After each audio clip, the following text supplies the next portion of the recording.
बन्धुश्च सखा त्वमेव त्वमेव विद्या द्रविणा त्वमेव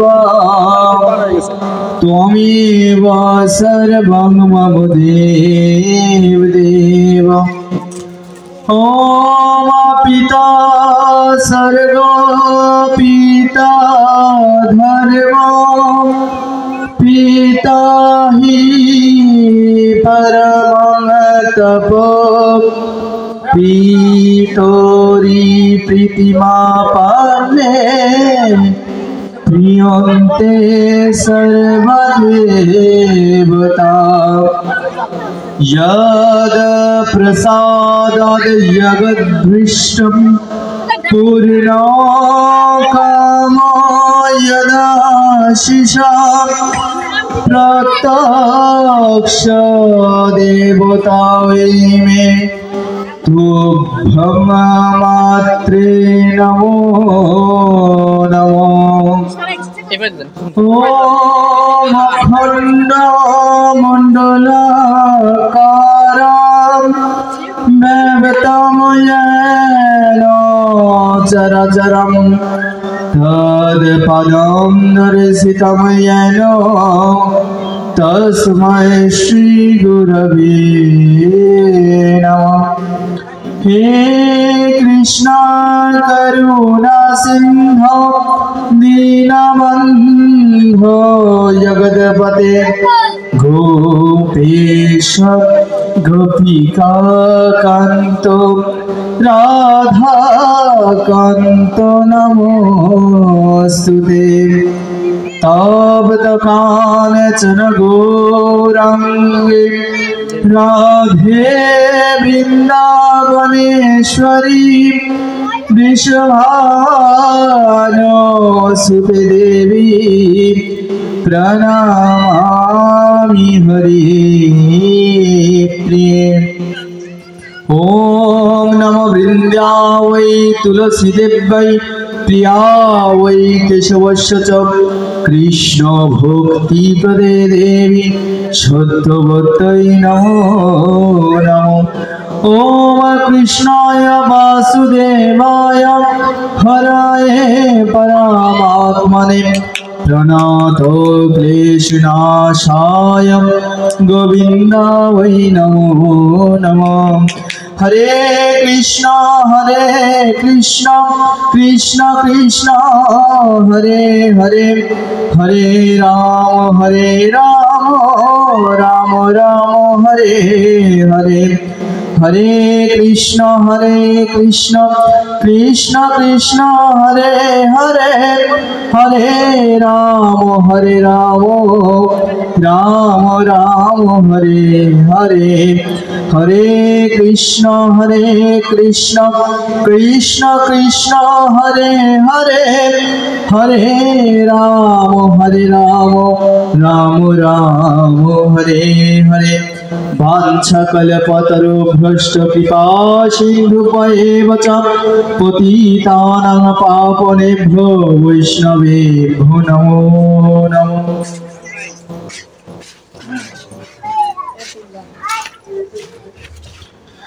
श्रीधाम वृंदावनस्थ केशीघाटस्थ श्री श्री राधा मुरारी मोहन सेवा कुंजेर भूतपूर्वक सर्वाध्यक्ष विश्व परिव्राजक आचार्य वैष्णव सेवार मूर्तिमंत विग्रह वैष्णव मुकुटमणि अनंत विभूति सम श्री श्री 108 मुरारी महंत दास बाबाजी महाराज एर कृपाधन्य खरिंचा श्री श्री राधा गोविंद सेवाश्रम मणिरामपुर যশোরে सेवाध्यक्ष श्रील नारायण नित्यम गोस्वामी श्रीचरणाश्रित आस्मदीय श्री गुरुपाद पद्म श्री श्री सुदामा कृष्ण दास गोस्वामी महाराजेर अहैतुक कृपा प्रार्थना करछि।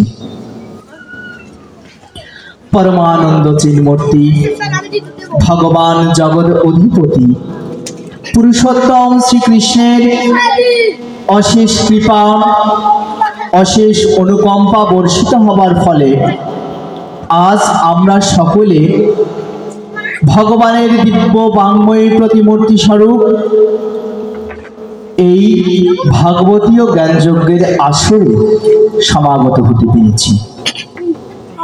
কেন? শাস্ত্র বললেন, ভগবান বললেন, ভাগবত এবং ভগবানের ভিতরে যৎ কিঞ্চিত কোনো পার্থক্য নেই। যিনি কৃষ্ণ তিনি ভাগবত, যিনি ভাগবত তিনি আমার গোবিন্দ। এই দুটা এক ও অভিন্ন তত্ত্ব। যারা ভাগবতকে সাধারণ পুস্তক, সাধারণ বই, সাধারণ কোনো গ্রন্থরূপে জানেন, তাদের জানাটা সঠিক নয়। কলিযুগের মধ্যে যদি ভগবান শ্রীকৃষ্ণকে প্রত্যক্ষ করতে হয়, তাকে যদি কাছ থেকে বুঝতে হয়, তাকে যদি হৃদয়ঙ্গম করতে হয়, তার লীলা কথাকে যদি বুঝতে হয়, তাহলে যার শরণাপন্ন হতে হবে সেটা হচ্ছে ভগবান শ্রীকৃষ্ণের বাঙ্ময়ী প্রতিমূর্তি। এতদিন জানতাম ভগবান দুটি রূপে বিরাজিত রয়েছে। কি কি রূপ? একটি রূপ হচ্ছে প্রকাশ, অর্থাৎ চিন্ময় বিগ্রহ, মৃন্ময় বিগ্রহ। যেমন ভগবান একটা রূপে, আত্মা রূপে আমাদের প্রত্যেকের মধ্যেই অবস্থান করছে। যারা গীতাকে পড়েছে, শ্রীমদ্ ভগবত গীতাকে যারা অনুধাবন করেছে, তারা এই কথাটি অবশ্যই জানে। ভগবানের শক্তি ব্যতীত এ জীবনে আমরা তো ছাড়ো একটা গাছের পাতাও নড়তে পারি। অর্থাৎ ভগবান প্রত্যেকটি জীব থেকে নিয়ে শুরু করে, জ্বর থেকে শুরু করে প্রত্যেকটি জিনিসের মধ্যে, প্রত্যেকটি পদার্থের মধ্যে অবস্থান করছে। তো তাকে কি দেখা যাচ্ছে? তোমার আমার আত্মাকে কি আমরা দেখতে পাই? দেখতে পাই না। কারা দেখতে পায়? যারা যোগী, যারা ধ্যানী, যারা মনি ঋষি, তারা আত্মাকে উপলব্ধি করে নিজের আত্মাকে সে পরমাত্মার কাছে সমর্পিত করে সমাধিস্থ হয়ে নিজেকে সে পরম পুরুষের সাথে বিলিয়ে দেওয়ার শক্তি সামর্থ্য রাখে। কিন্তু আপনার আমার মতো মানুষ, আমরা তো সেইভাবে ভগবানকে নিজেকে বিকিয়ে দিতে পারি না। আমরা পারি না সে নিরাকার ব্রহ্ম, সে নিরাকার সত্তাটাকে অনুধাবন করতে। ভগবান দেখলেন যদি এইভাবে থাকি তাহলে সাধারণ জীবের কাছে আমি পৌঁছাতে পারবো না।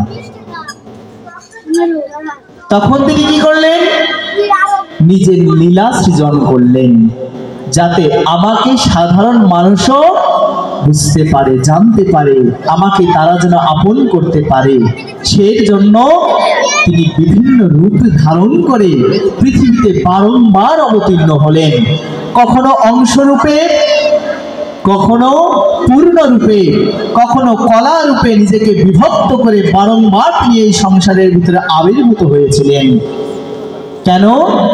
ভক্তদের রক্ষায়, ধর্মকে প্রতিষ্ঠান আর সাধুদের সাধুত্ব যাতে নাশ না হয়ে যায়, সেই জন্য তিনি বারংবার পৃথিবীতে অবতীর্ণ হয়েছিলেন। নিতাই গৌরী সীতানাথে প্রীতি প্রেমানন্দে গৌর হরি হরি।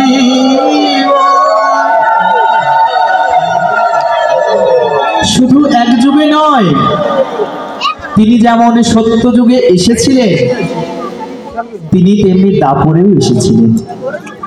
তিনি তেমন ত্রেতাতেও এসেছিলেন, তিনি তেমন কলিতেও এসেছেন। অধম আমরা তাকে বুঝতে পারিনি, অধম আমরা তার অবদানটাকে কাজে লাগাতে পারিনি। তিনি যে আমাদের হিতের জন্য, তিনি যে আমাদের আপনজন, এটা তিনি প্রত্যেক যুগে তিনি প্রমাণ করেছেন। কিন্তু আপনার আমার মতো সাধারণ ব্যক্তি যারা সংসার সমুদ্রে হাবুডুবু খাচ্ছি, সংসার ব্যতি রেখে, সংসারকে বাদ দিয়ে আমরা আর কেউ কিছুই ভাবতে পারি না।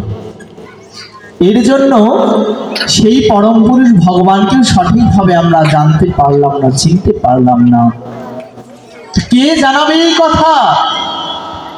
ভগবান যে আমাদের আপন, ভগবান যে আমাদের আপনজন, নিজজন, কে বলবে এই কথা?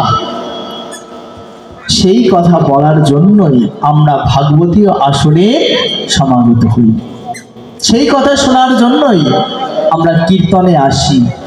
কেন জানেন?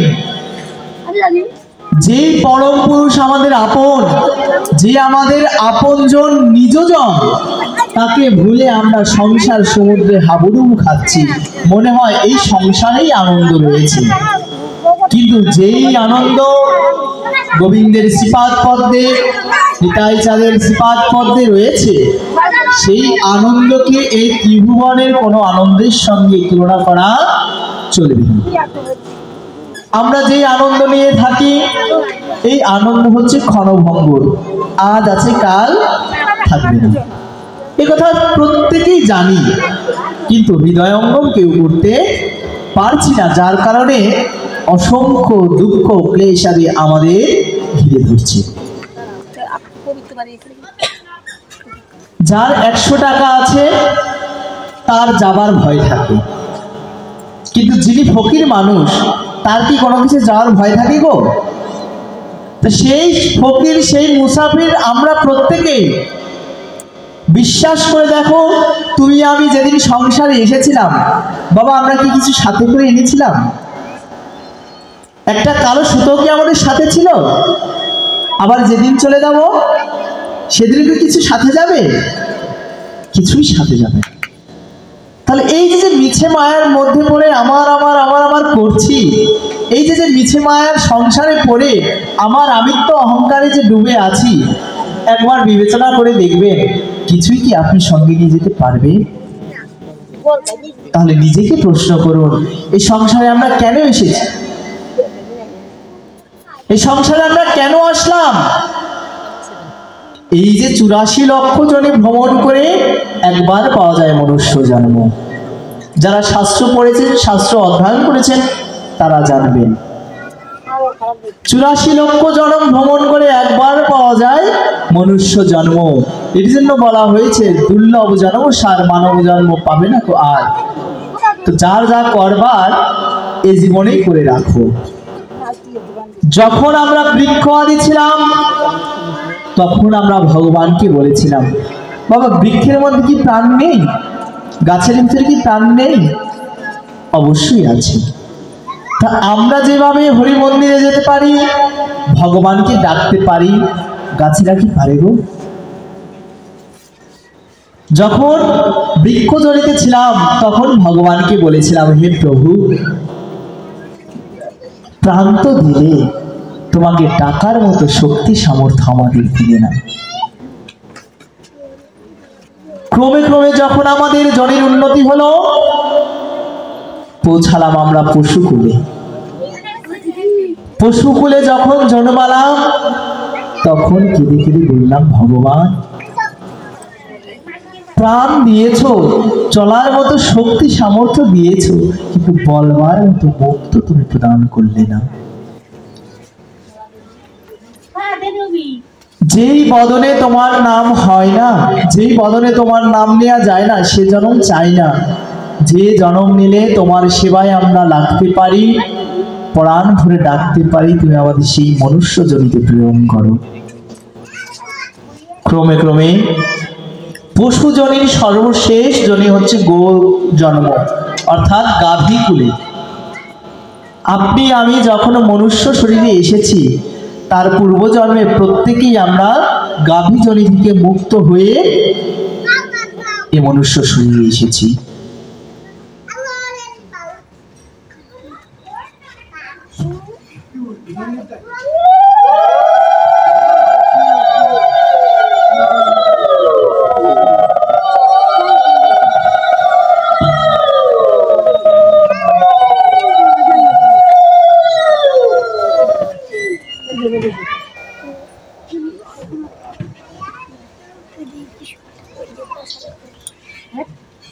ঠিক আছে।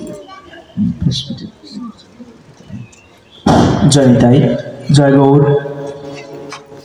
তো যখন আমরা বৃক্ষকুলের থেকে আরতি করেছিলাম, বৃক্ষকুলের সর্বশেষ জনম কি জানেন? তুলসী বৃক্ষ। যেই দিন সেই তুলসী বৃক্ষকে নিয়ে গোবিন্দ সেবায় আমাদেরকে দেয়া হয়েছিল, সেই গোবিন্দের কৃপা যেদিন হয়েছিল, সেই দিন থেকে আর বৃক্ষজনিতে আমাদের যেতে হয়নি। দেখো, গোবিন্দের কৃপাটা বোঝো। তুলসী বৃক্ষের যে সর্বশেষ জন্ম, তা গোবিন্দ সেবায় কি লাগে? তুলসী পত্রই তো লাগে। অন্য কোনো পাতা কি লাগে? অন্য কোনো পাতা লাগে। তা আমাদের মুক্তি হলো কোথায়? গোবিন্দ চরণে গিয়ে আমাদের বৃক্ষ জন্ম থেকে মুক্তি হয়েছিল। পরবর্তী যখন পশুকুলে আসলাম, আমরা মন্ত্রের ভিতরে বলি তো, ওম নমো ব্রহ্মণ্য দেবায় গো ব্রহ্মণ হিতায় চ জগদ্ভীতায় কৃষ্ণায় গোবিন্দায় নমো নমঃ। এই মন্ত্রের ভিতরে গো কথাটা কিন্তু উল্লেখ আছে। অর্থাৎ ভগবান নারায়ণের গরু এতটা প্রিয়। দেখো, যখন কৃষ্ণ রূপে লীলা হলো, তখন গোবিন্দ শুধু মানুষদেরই কৃপা করেছে, বিষয়টা কিন্তু এমন নয়। তিনি কি গাভীদের প্রতি কৃপা করেননি? তিনি জন্মালেন কোথায়? মথুরায়। কিন্তু পরবর্তী লীলা করলেন কোথায়? গোকুলে, যেখানে গো মাতাদের আবাসস্থল। এমনকি গাভীদের, এই যে আমরা সংসারে এসেছি, স্বর্গের রাজাকে দেবরাজ ইন্দ্র, আর গাভীদের রাজাকে জানেন?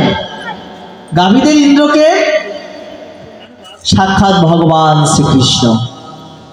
গাভীদের যদি কিছু হয়, সেটার দেখভাল কে করে? অন্য দেবতারা করে? অন্য কেউ করে না, সাক্ষাৎ গোবিন্দ করে। তাহলে চিন্তা করে দেখো, আমাদের যে মনুষ্যজনের যে মানে প্রাণী জন্মের অন্তিম জন্ম হলো গাভী বলে হলো। তা আর গাভী এতটা প্রিয় গোবিন্দের, তা তো বলার বাইরে। তা আমরা ভাগবত দেখলে পরেই পেয়ে যাই। তো যাই হোক, তাহলে দেখো, গোবিন্দ কৃপা ব্যতীত আমাদের কোনো জনি থেকে মুক্তি সম্ভব নয়। ভগবত কৃপা থাকলে পরেই তুমি এক একটা জনি থেকে মুক্তি পাবে। এই যে 84 লক্ষ জন্ম ভ্রমণ করে এই দুর্লভ জন্ম মানব জন্ম কি পেলাম, এই মানব জন্মকেও যে হেলায় হেলায় কাটিয়ে দিচ্ছি। কাল যে আমাদের গ্রাস করার জন্য মাথার কাছে বসে আছে, একবারও কি তাকিয়ে দেখেছি? একদিন চলে গেলে, এক বছর চলে গেলে মনে করতে হবে তোমার জন্য আনন্দের নয়, তোমার জন্য শোকের। কেন জানো? তোমার জন্য তোমার সেই দুঃসময় অপেক্ষা করছে। যখন শক্তি সামর্থ্য ছিল, যখন ভগবানকে ডাকার মতো শক্তি সামর্থ্য আমাদের ছিল, তখন ডাকতে পারি। তখন ভেবেছি আর একটু সময় হোক, আর একটু বড় হই, তখন গিয়ে ভগবানের নাম করব। যখন একটু বড় হলাম, সংসার এসে ঘাড়ের উপরে চাপলো, তখন নিজ আপনজনকে ভুলে গেলাম। কিন্তু গোবিন্দ তো আমাদের কখনো তাকে ভুলতে দিবে বা তাকে ভুলে যাওয়ার মতো শক্তি সামর্থ্য দেয় না। তিনি বারংবার আমাদের মনে করাতে থাকে। জানেন কিভাবে? যে তোমরা যেটাকে আঁকড়ে আছো, সেটা তোমাদের সঙ্গে যাবে না। যেই সংসারকে তুমি আপন করে রেখেছো, বিশ্বাস করো, সেই সংসার, সেই স্বামী, সেই পুত্র পরিবার তোমাকে এক সময় না এক সময় পর করে দেবে। এটাই হচ্ছে সংসারের বাস্তবিকতা। যারা মায়েরা আছো, যখন ছোট ছিলে তখন বাবা মাই সব ছিল, ছিল না? যখন একটু বড় হলাম, ভাবলাম এটাই আমার নিজের বাড়ি। কিন্তু যখন বয়োজ্যেষ্ঠ হলাম, যখন আমরা প্রাপ্ত বয়স্ক হলাম, তখন কি মা বাবা আমাদের তাদের ঘরে রেখেছিল গো? যতদিন পর্যন্ত আপনাদের বিবাহ না দেবে, ততদিন মা বাবা, আপনি হোক আর আপনার মা বাবাই হোক, ভেবেছে যতদিন পর্যন্ত এই মেয়ে আছে, ততদিন পর্যন্ত আমার ঘরে বোঝা আছে। একে বিয়ে দিতে পারলেই আমি একটু নিশ্চিন্ত হতে পারি। অর্থাৎ ওইখান থেকে আপনাকে একটু পর করে দেয়া হলো। চলে আসলেন স্বামীর ঘরে। এবার কতদিন স্বামীর হাত ধরে কতদিন থাকবেন? স্বামী তো আপনার জন, তাই না? কিন্তু মনে রাখবেন, যেদিন আপনি স্বামীকে ছেড়ে যদি কোনো সতী নারী ইহ জগৎ থেকে চলে যায়, তার কিছুদিন পরেই আর ওই রকম টান থাকে না তার প্রতি। আপনি চলে গেলে আপনার স্বামীর যে টান ছিল আপনার শরীরের প্রতি, আপনি মারা গেলে সর্বোচ্চ 1 মাস 2 মাস 1 বছর পর্যন্ত তা থাকবে।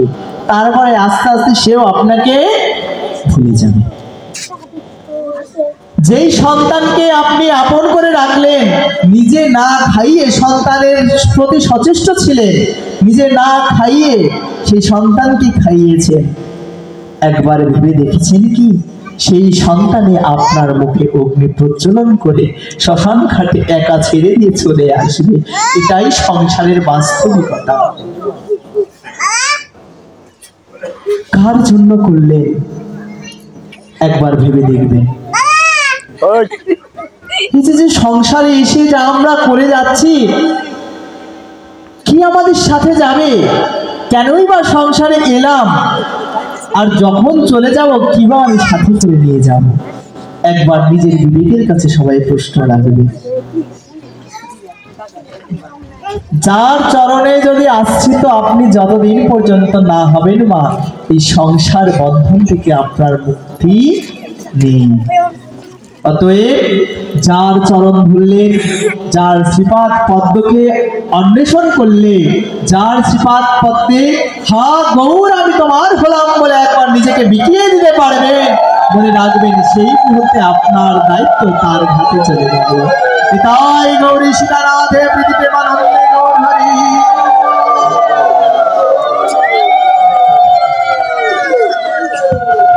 যখন আপনি আপনার দায়িত্বকে ত্যাগ করে হা গৌর আমি তোমার শ্রীপাদ পদ্মে শরণাগতি হলাম, হা নিতাই চাঁদ বহু জন্ম অপেক্ষা করেছি প্রভু, তোমাকে ডাকার মতো, তোমাকে বলার মতো মুখ আমাদের প্রদান করনি। আর বলার মতো যখন মুখ পেলাম, তখন বলার মতো ভাষাও পেলাম না। কিন্তু যখন সমস্ত কিছুই পেয়েছি প্রভু, মায়ার ফাঁদে পড়ে সেই তোমাকেই ভুলে গেলাম। একবার বিবেচনা করে দেখবেন, যেই গোবিন্দ অতীতেও ছিল, বর্তমানেও আছে, ভবিষ্যতেও থাকবে। শ্রীমদ্ ভাগবতে বন্দনা করা হলো সচ্চিদানন্দ রূপায় বিশ্বৎপত্যাদি হেতবে তাপত্রয় বিনাশায় শ্রীকৃষ্ণায় বয়ং নমঃ। ভাগবতের শুরুতেই বন্দনা করা হলে কি বললেন? সৎ চিৎ আনন্দ। সৎ কি বলছে? সত্য। এই যে জগৎ সংসার দেখছি, যে মায়াকে অনুধাবন করছি, তা এগুলো কি মিথ্যা? এগুলো মিথ্যা নয়, কিন্তু এগুলো হচ্ছে আংশিক সত্য, ক্ষণভঙ্গুর সত্য। আজ আছে, কাল থাকবে না। আপনি ভাবছেন যে আপনি সংসারে আছেন, আপনার সংসারটা পরিপূর্ণ আছে, বিশ্বাস করে দেখেন আপনি সংসার থেকে যেদিন যাবেন, তারপরে যেমন সংসার ছিল ঠিক সেভাবেই ফিরে আসবে, অথচ আপনি সংসারে থাকবেন না। আপনি আমি চলে গেলে সংসারে কিছু যাবে আসবে? যদি এই গ্রাম থেকে যদি 5 জন মানুষ মারা যায়, গ্রামের কি কিছু যাবে আসবে? কিছুই যাবে আসবে। কিছুদিন হয়তোবা তার জন্য একটু শোক প্রকাশ হবে, কিন্তু এটাই বাস্তব, সে সংসার তোমাকে একদিন না একদিন ভুলে যায়। তাহলে সত্য কি? দেবতারা সত্য? দেবদেবীরা কি সত্য? তারাও আংশিক সত্য। কেমন? বলছে বিভিন্ন মন্বন্তরে দেব দেবতাদেরও পরিবর্তন হয়েছে। বিভিন্ন মন্বন্তরে যে দেব দেবতাদের আমরা আরাধনা করছি, তারাও নতুন ভাবে, নতুন রূপে তারা প্রকাশিত হয়। অর্থাৎ যেমন বর্তমান যে ইন্দ্র আছে, দেবরাজ ইন্দ্র আছে স্বর্গে, পরবর্তী মন্বন্তরে সত্য, ত্রেতা, দাপর, কলি, এইভাবে হয় এক কল্প, কয়েক কল্প মিলে হয় এক মন্বন্তর। এই কয়েক মন্বন্তর মিলে যখন একজন ব্রহ্মার দিন রাত্রি হয়, তখন একটা সময় দেবতাদেরও পরিবর্তন হয়ে যায়। আগামী মন্বন্তরে আপনারা বামন অবতারের কথা শুনেছেন, তাই না? বলিরাজের কথা শুনেছেন। এই বলিরাজ কে ছিল? প্রহ্লাদের পুত্র হলো বিরোচন। প্রহ্লাদের নাম তো আমরা সবাই জানি, হিরণ্যকশিপুরের পুত্র, তাই না? তো সেই কাহিনীর দিকে আর যাচ্ছি না। তা এই প্রহ্লাদের পুত্রের নাম হচ্ছে বিরোচন। এই বিরোচনের পুত্র হচ্ছে বলি মহারাজ, যিনি অসুর হওয়া সত্ত্বেও কিন্তু বিষ্ণু ভক্ত। যেই বলি মহারাজ যখন যজ্ঞ করেছিলেন, তখন দেবতারা দেখছে যে সমস্ত কিছু তারা হারিয়েছে, এখন এই বলি মহারাজের সমস্ত কিছুর অধীনে হয়ে গেছে। তো কি করা যায়? তা শেষ পর্যন্ত তারা ভগবানের শরণাপন্ন হলেন। তখন ভগবান দেখলেন যে দেখো, তিনি তো শরণাপন্নদের তো কখনো দূর করতে পারেনি। ভগবান যেমন আমাদের আপনজন, ঠিক তেমনি দেব দেবীদেরও তিনি আপনজন। যার যে সমস্যাই হোক, আগে ভগবানের কাছে গিয়ে সংবাদ দেয়া হয়। তখন তিনি বামন রূপে অবতীর্ণ হয়ে সেই বলিরাজকে কাছ থেকে ত্রিপাদ ভূমি নিয়ে এক পদ দ্বারা স্বর্গকে মেপেছিলেন, এক পদ দ্বারা মর্তকে মেপেছিলেন। আর এক পদকে যখন মাপতে যাবেন, তখন দেখছেন আর জায়গা নেই। তখন এই বলি মহারাজ ভাবছিলেন, একসময় মনে হচ্ছিল যে আমি ত্রিলোকের স্বামী হয়ে গেছে, আমার থেকে বড় দানবীর আর কেউ নেই। শেষ পর্যন্ত ভগবান বললেন, বলি মহারাজ, আমার তৃতীয় পদ কোনখানে আমি স্থাপন করব? তখন বললেন, প্রভু, আমার যা ছিল আমি আপনাকে সর্বস্ব দিয়ে দিয়েছি, আমার মধ্যে আর কিচ্ছু নেই। শেষ পর্যন্ত আমার এই মস্তক আছে, আপনি কৃপা করে আপনার একটি পদ আমার মস্তকের ওপর রাখুন। দেখো, শেষ পর্যন্ত তাকে কোথায় পাঠানো হলো? পাতালে পাঠিয়ে দেওয়া হয়েছিল, তাই না? তো দেখো, আমরা একটা কথা জানি, ভগবান বলে, যে করে আমার আশ আমি করি তার সর্বনাশ। যদিও সে না ছাড়ে পাশ, হই তার দাসেরও দাস। অর্থাৎ গোবিন্দের যে দাস থাকে, তার দাসেরও দাস তিনি হন। তাহলে কি ভগবান অধর্ম করলেন? যেই মহারাজ তাকে সমস্ত কিছু প্রদান করে দিলেন, তা সত্ত্বেও সেই মহারাজকে কি করলেন? পাতালে প্রবেশ করিয়ে দিলেন। এটা তার উপর অন্যায়, অন্যায় নয়? আপনার বাড়িতে আমি গেলাম একটু বেলা থাকবো বলে, কিন্তু যে সেরে এমন ভাব করলাম আপনাকে আপনার বাড়ি থেকে বের করে দিলাম, তাহলে বিষয়টা কেমন হয়ে যাবে? আপনার বাড়ি আমি বেড়াতে গেছি, কিছুক্ষণ থাকার পরে আপনাকেই ঘাট ধাক্কা দিয়ে আপনার বাড়ি থেকে বের করে দিলাম, তাহলে বিষয়টা কেমন হয়ে গেল? বিষয়টা তো ঠিক একই রকম হলো। যেই বলি মহারাজ দান করে তাকে তিলক দিয়ে দিল, অথচ সেই বলি মহারাজকে কোথায় প্রেরণ করলো? পাতালে প্রেরণ করলো। তা বলি মহারাজ কি তার জন্য কি ক্রোধিত ছিলেন না দুঃখ পেয়েছিলেন? তিনি কিন্তু কোনো দুঃখই পাননি। এই দৃশ্যকে দর্শন করে সাক্ষাৎ প্রহ্লাদজি মহারাজ সেইখানে উপস্থিত হলেন। বললেন, প্রভু, আপনি আমার বংশের এমন কল্যাণ করলেন, যেই কল্যাণ আপনি আমার প্রতিও করেননি। কেন? যখন আমার পিতা হিরণ্যকশিপুরকে আপনি বধ করেছিলেন, নিধন করেছিলেন, কোন রূপে? নরসিংহ রূপে। তখন আমাকে আপনি আপনার কোলের উপর বসিয়েছিলেন, আর আমার নাতির প্রতি আপনি এতটা কৃপা করলেন, তাকে তো কোলের ওপরে বসানো থাক। যেই চরণের ধ্যান যোগী ঋষি মুনি আদি আপনার চরণকে বন্দনা করে, একবার আপনার চরণকে দর্শন পাওয়ার জন্য সেই চরণকে আমার নাতির মস্তকের উপরে আপনি প্রদান করেছেন। তাই গৌরী শিলানাথ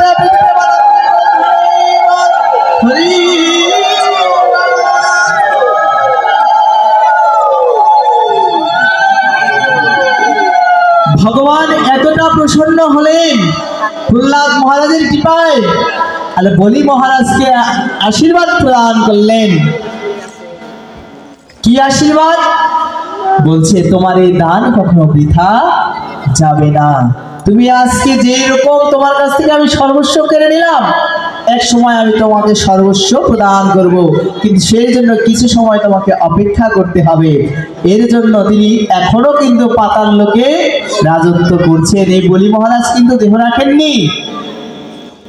এই বিষ্ণু ভক্ত প্রহ্লাদের যে নাতি বলি, তিনি এখনো কিন্তু পাতাল লোকে অসুরদের রাজত্ব করছে। কতদিন পর্যন্ত? বলছে যতদিন পর্যন্ত এই মন্বন্তর চলবে, অর্থাৎ সত্য ত্রেতা দাপর কলি, বললাম এইভাবে কয়েক কল্প মিলে হয় এক মন্বন্তর। এই মন্বন্তর যখন শেষ হয়ে যাবে, আগামী মন্বন্তরে তিনি হবেন দেবরাজ ইন্দ্র। আগামী মন্বন্তরে সে কে হবে? বর্তমানে তো সে পাতালের রাজত্ব করছে, কিন্তু আগামী মন্বন্তরে সে কোথায় রাজত্ব করবে?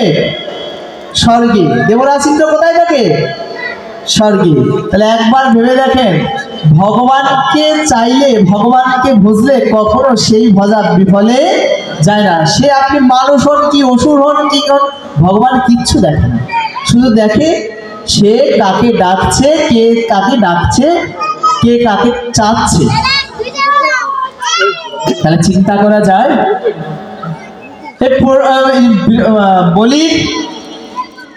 বলির কন্যা ছিলেন রত্নমালা। যখন এই বামন আসে, তখন এই বামন দেখতে এতটা সুন্দর ছিল, খুব ছোট ছাত্র, মানে খুব সুন্দর। ভগবানের রূপ তো আপনারা দেখেনি, তো যাই হোক, তা এই বামন রূপকে দেখে ভেবেছিলেন, ইস, এইরকম যদি সন্তান আমার একটা হতো, আমার লালসাটা একটু কমতো। তো ভগবান তো অন্তর্যামী, তিনি কারো ইচ্ছায় অপূর্ণ রাখেন না। তিনি বললেন তথাস্তু, যাও, তোমার এই ইচ্ছা পূর্ণ হবে। তা এই ইচ্ছা যখন পূর্ণ হওয়ার বর প্রদান করলেন, তার একটু পরেই দেখলেন তার পিতাকে কোথায় পাঠানো হলো? বলিরাজকে কোথায় পাঠানো হলো? পাতালে পাঠিয়ে দেওয়া হলো।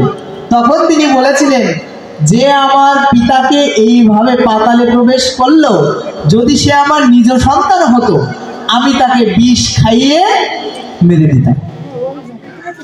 তখনও ভগবান বললেন তথাস্তু। এই জন্য ভগবান কারো ইচ্ছাকে কোনো সময় অপূর্ণ রাখেন না। তিনি কি বললেন? তথাস্তু। তাহলে এইবার আপনারা বলেন, তো বলিরাজ না হয় আগামী মন্বন্তরে ইন্দ্র হবে, তাহলে এই যে তার মেয়ে রত্নমালার যে ইচ্ছা ছিল তাকে পুত্র রূপে পাওয়ার, আবার ইচ্ছা হলো তাকে বিষ খাইয়ে মারার, তা এইরকম কি হয়েছে বাস্তবে? শাস্ত্র বলছে এইরকম হয়েছে। কোথায় হয়েছে জানেন? আপনার পুতনার নাম শুনেছেন না? হ্যাঁ, কৃষ্ণলীলায় পুতনা বধ তো প্রত্যেকেই জানি, এই লীলাগুলো আমরা প্রত্যেকেই জানি। আমি যেখান থেকে আলোচনা করার চেষ্টা করছি যেগুলো আমাদের অজানা রয়েছে। তা আপনারা যা কিছু জানেন, অবশ্যই আপনারা আমার থেকে অনেক অনেক বিজ্ঞজন।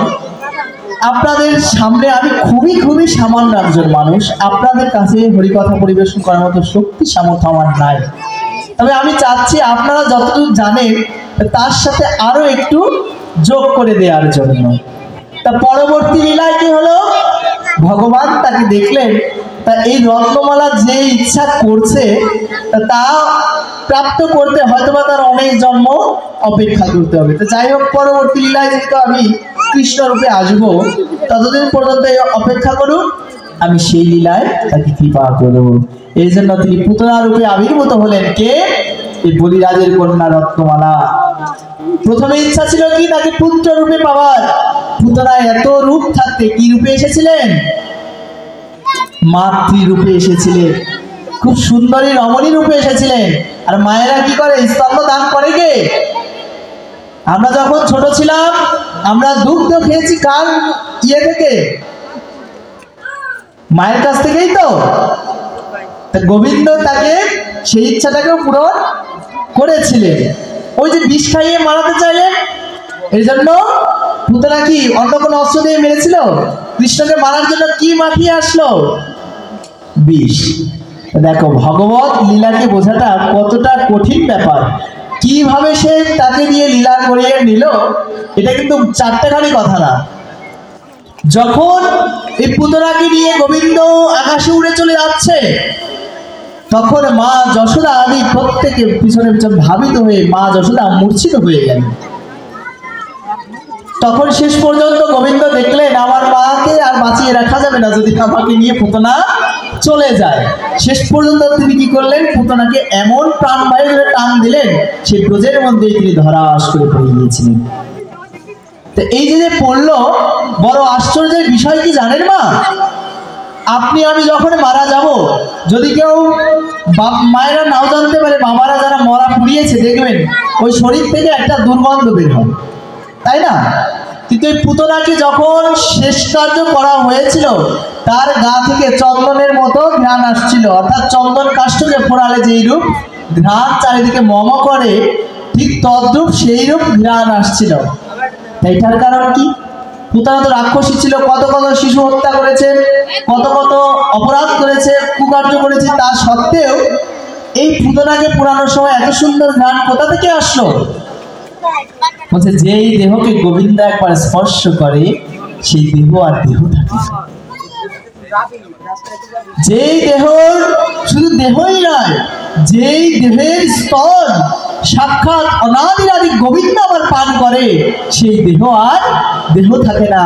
আর দেহ তো ছাড়ো, যেই প্রাণ বায়ুকে সাক্ষাৎ অনাদিরাদি গোবিন্দ নিজে শোষণ করে নেয়, তার আর অধোগতিতেও সে যায় না। পুতনার কোন গতি হয়েছিল জানেন? মাতৃগতি হয়েছিল। যেই স্থান গোবিন্দ মা যশোদাকে দিয়েছেন, যেই স্থান মা নন্দ মহারানীকে দিয়েছে, যশোদাকে দিয়েছিলেন, দেবকীকে দিয়েছিলেন, সেই স্থান কিন্তু পুতনারও হয়েছিল। একবার চিন্তা করে দেখেন, রাক্ষস হয়ে গোবিন্দকে আসলো মারার জন্য, তা সত্ত্বেও গোবিন্দ তাদের উদ্ধার করে দিয়েছিলেন। নিতাই গৌরী সীতানাথ প্রেমানন্দে।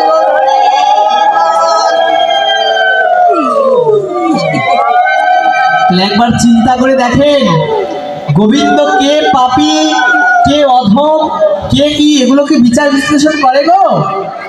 যদি করতো তাহলে নিতাই চাঁদের কৃপায়, গৌরসুন্দরের কৃপায় আমার জগাই মাথায় উদ্ধার হতো না।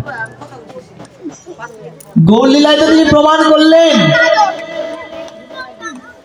ওহে জীব তোমরা তো পাপ করবেই, তা সত্ত্বেও যিনি আমাদের শ্রীপাদ পদ্মকে আশ্রয় করবে, যিনি আমাদেরকে আশ্রয় করে সারা জীবন আমাদের কথাই চিন্তা করবে, তার আর কোনো কিছুর চিন্তা করতে হবে না।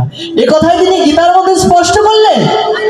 অর্জুনকে বললেন, সর্বধর্মান পরিত্যাজ্য মামেকং শরণং ব্রজ অহং ত্বাং সর্ব পাপেভ্যো মোক্ষয়িষ্যামি শাশ্বত। হে অর্জুন, তুমি সমস্ত ধর্ম পরিত্যাগ করে আমার শ্রীপাদ পদ্মে আশ্রিত হও, আমার শরণাপন্ন হও। তোমার যত যত দায়ভার আছে, যত যত পাপ পুণ্য যা আছে, সমস্ত কিছু দেখার দায়িত্ব কার? আমার। একটা কথাই বলে শুধু স্থির থাকলেন না, তিনি আরো বলেছিলেন যে অন্তকাল চ মামেব শরণ মুক্ত্বা কলেবরম ইয়া প্রয়াতি সমদ্ভাবম ইয়াতি নাস্তি অত্র সংশয়। হে অর্জুন, যিনি অন্তিম সময়ে শয়নে স্বপনে যিনি আমাকে একবার হলেও স্মরণ মনন করতে পারবে, তিনি আমারই ভাব প্রাপ্ত হয়ে আমাকেই প্রাপ্ত হবেন, এতে কিন্তু কোনো সন্দেহ নেই। অষ্টম অধ্যায়ের 5 নম্বর শ্লোকে তিনি এটা স্পষ্ট করে বলে গেছেন। নবম অধ্যায় রাজবিদ্যা রাজবুদ্ধি যোগে কি বললেন অর্জুনকে? হে অর্জুন, অনন্যাস চিন্তায়ন্তমাং যে জনা পরিপাসতে তেষাং নিত্যাভিযুক্তানাং যোগক্ষেমং অহমহম। হে অর্জুন, যিনি অনন্য চিত্ত সহকারে সর্বদা আমাকেই সাধনা করে, আমাকেই ভজনা করে, আমাকেই চিন্তা করে, তার যত যোগক্ষেম অর্থাৎ তার যত ভালো মন্দের যত দায়ভার আছে বাবা, ওই দায়ভারের চিন্তা আর আমাদের করতে হবে না। যারা গোবিন্দের ভক্ত হয়ে যায় তাদের যত যত দায়ভার আছে সমস্ত কিছু তার কাছে চলে যায়। তাই এইবার আপনারা বিচার বিশ্লেষণ করে দেখেন, যার চরণকে ব্রহ্মা আদি দেবগণ ধ্যানে পায় না, তার মতো ভগবান, তার মতো দয়াল আর কে হতে পারে, যিনি আপনার আমার মতো পতিতকে উদ্ধার করার জন্য এত সুন্দর কথা বলে গেছেন। আপনারা কোনো শাস্ত্র, কোনো গ্রন্থ, কোনো বই পুস্তক দেখাতে পারবেন যেখানে ভগবান নিজে বলেছে তোমার সমস্ত দায়ভার আমি বহন করব?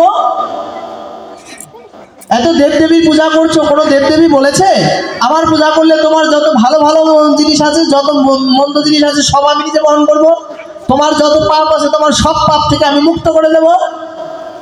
কোন দেব দেবতা কিন্তু বলতে পারেনি। বলল কে? অনাদিরাদি গোবিন্দ, যার শ্রীপাদ পদ্মকে ব্রহ্মা আদি দেবগণ ধ্যানে পায় না, তিনি আমাদের মতো পতিতকে উদ্ধার করার জন্য বারংবার সচেষ্ট ছিলেন। তিনি বারংবার সংসারে এসেছিলেন আর ভবিষ্যতেও আসবেন। গীতার মধ্যে দিয়ে তিনি এই কথাটি স্পষ্ট করে দিয়েছেন। ভগবানের কি এত দায় পড়েছে, কি এত ঠেকা পড়েছে? আপনার আমার মতো পাপী তাপী যত পাপের বোঝা আছে, ভালো কাজ আছে, সবকিছু তার বহন করতে হবে। যখন দস্যু রত্নাকর ছিল, তিনি তো পাপ করেছিল, এই কাহিনীও আপনারা সবাই জানেন। দস্যু রত্নাকর থেকে পরবর্তীতে বাল্মীকি মুনি হলেন। তা তার পাপ মুক্তি হলো কিভাবে? রাম নাম জপ করে। তাই না? কোনো দেবতা এসে তার সমস্ত পাপকে নিয়ে নিতে পারতো না। তা তিনি যখন তার মাকে বলেছিলেন, মা দেখো, এই সংসারের প্রত্যেকের আপন তো মা বাবা, তাই না? বাবাকে গিয়ে বলেছিলেন, বাবা আমার একটু পাপের বোঝা তুমি কমিয়ে দেবে? যা কিছু করেছি, এই চুরি চেঁচড়ামি ডাকাতি গুন্ডামি বদমাইশি যা কিছু করেছি সব তো তোমাদের জন্য, আমার পাপের বোঝাটা কি তুমি একটু টেনে দেবে? তখন বাবা কি বলেছিল যে মানুষ দুইবার শিশু হয়, এক জন্ম থেকে আর এক হচ্ছে বৃদ্ধ বয়সে।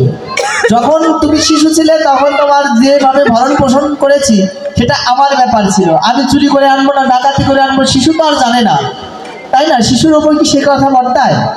আপনি কিভাবে ইনকাম করে আনবেন আপনার ছোট বাচ্চা কি বুঝবে? বা আপনি যেভাবে আনবেন, ভালো কাজ করে আনলে তো ভালো, যদি খারাপ কাজ করে আনেন আপনার সন্তানকে কিন্তু সেই পাপ স্পর্শ করবে না। তো তিনি বলেছিলেন, এখন আমরা বৃদ্ধ হয়েছি, এখন আমার কিভাবে রক্ষণাবেক্ষণ করবে সেটা তোমার দায়িত্ব, অতএব তোমার পাপের বোঝা আমি নিতে পারবো না। শেষ পর্যন্ত গিয়েছিলেন মায়ের কাছে। মাও একই কথা বললেন, বাবা এখন তো আমাদের বয়স হয়েছে, এখন তুমি আমাদের কিভাবে এনে খাওয়াবে, আমাদের দুমুঠো অন্ন যোগাবে সেটা তোমার ব্যাপার, আমরা তোমার পাপের ভাগী হতে পারবো। যদি পারো, যদি মনে করো এটা খারাপ কাজ, তাহলে ভালো কাজ করো, সৎসঙ্গ করো, ভালো কাজ করে অর্থ উপার্জন করো, তাতে তো কোনো সমস্যা নাই। তারপরে গেলেন স্ত্রীর কাছে। স্ত্রীর কাছে গিয়ে কেঁদে কেঁদে বলছে, দেখো সংসারে আমার পাপের বোঝা কেউই নিতে যাচ্ছে না, যে সংসারের জন্য আমি আমার পাপের বোঝাটাকে বাড়ালাম, তোমাদের ভরণ পোষণ দেওয়ার জন্য আমি যেভাবেই হোক অর্থের জোগান করেছি, কিন্তু কেউ নিতে যাচ্ছে না। অন্তত পক্ষে তুমি তো আমার আপনজন, তা তুমি আমার পাপের বোঝা নেবে? তখন বলেছেন, ওই স্বামী, তোমার ভরসায় আমার পিতা মাতাকে পরিত্যাগ করে তোমার হাত ধরে আমি আমার সংসারে চলে এসেছি, আমার মা বাবা আপনজনকে পরিত্যাগ করে তোমার সাথে চলে এসেছি। এখন তুমি আমারে কিভাবে খাওয়াবা পড়াবা সেটা তোমার ব্যাপার, আমি তোমার পাপের ভাগ নিতে পারবো না। তাই দেখেন সংসার দেখলেন, আপন ব্যক্তি, আপনার আমার আপনকে পিতা মাতা স্ত্রী সন্তান সন্তানাদি এরাই তো আপন।